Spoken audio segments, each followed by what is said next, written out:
Everyone can recognize it because, and when I say the common struggle, obviously I have a unique story, but what is not unique is the fact that we couldn't talk about it. Right. And if I can't talk about it, who can? Right. Did anybody... I mean, really, Mike, I mean, has these stories been written over and over and over? You and others. Let me ask you about that. You know, probably 90 to 95% of the stories, the anecdotes that you recount in that book, have been public knowledge or in the public prints for years. So now they are in the book, in your story, and it is uniquely your story. Has your story impacted other members of your family? Is your relationship different now with other members of your family because it's in book form as your story? No doubt. It's changed. Everything's changed since this book in terms of my relationship with my brother, my relationship with other members of my family. My mother's kind of disavowed it through her friend. This is difficult stuff. And as I said, when I was working on this parody law, no one wanted to be the author of parody because no one wanted the words mental health and addiction next to their name. So any story where someone is accused of having an illness, by the way, it's an illness, Mike, and we're running away from it. Here in this story, my family does not want to be identified with a medical illness. That should tell you something about the shame and stigma that still surrounds these issues.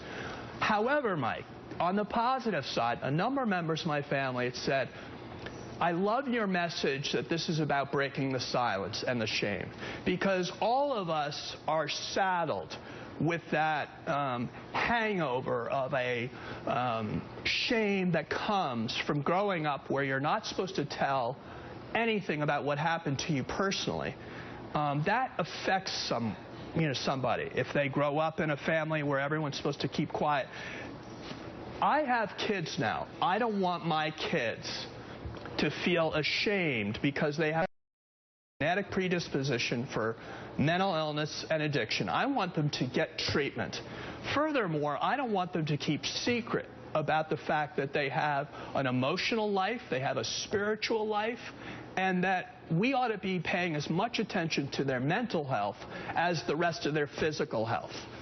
Has this fracture in your family, has it hurt you? I love my brother. I love my family. That's never going to change. I get on my knees every morning. I pray to do God's will, not my own. And all I can do is do the next right thing and pray that my brother will understand that what I'm trying to do here is bigger than both of us. And that's what my dad was all about, is trying to make a difference for more people by trying to move the ball forward as he did in his life. And that's what I think I'm doing. My dad worked with me on the Mental Health Parity and Addiction Equity Act. He helped me pass this law. And I believe that this is in keeping with his legacy of trying to make life better for more Americans who are suffering because they're voiceless and they're marginalized. Yeah. I see that. I can understand that completely. What about, you talked about your brother and your relationship with him.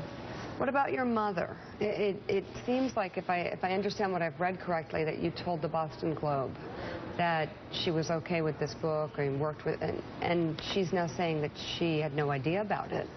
What's the truth there? Well, you know, I can't try to litigate the points here. I've said that I interviewed her. My co-author interviewed her. We spoke about the book. This was embargoed till last week. I didn't think that she was going to go through the book and read it right away. So when she says that she didn't get a copy of the book and so she didn't know what was in it and therefore she's disavowing her relationship with it, I can't say anything. But the point is that the fact that she feels that this is shameful, which is the reason she's, through her, friend, is disavowing herself of any relationship with the book.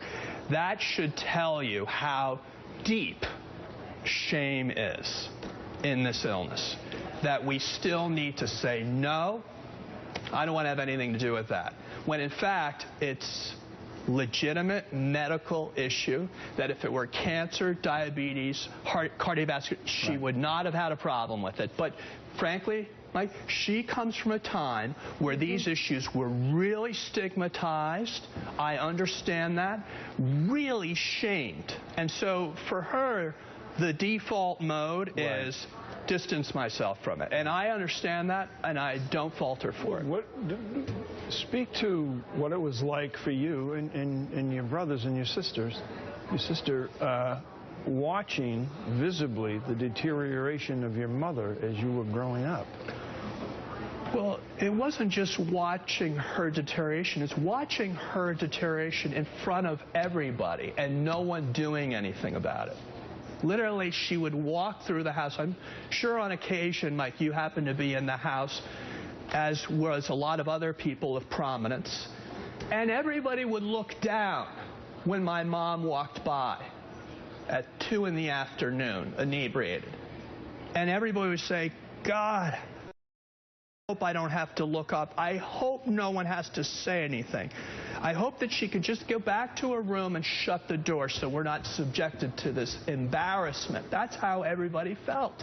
And as children, we were saying, we can't talk about this. We're supposed to just ignore it. And you know what, Mike? We can't ignore it. And the more we ignore these discussions, the more people suffer. And that's not only the person with the disease, it's everyone around that person.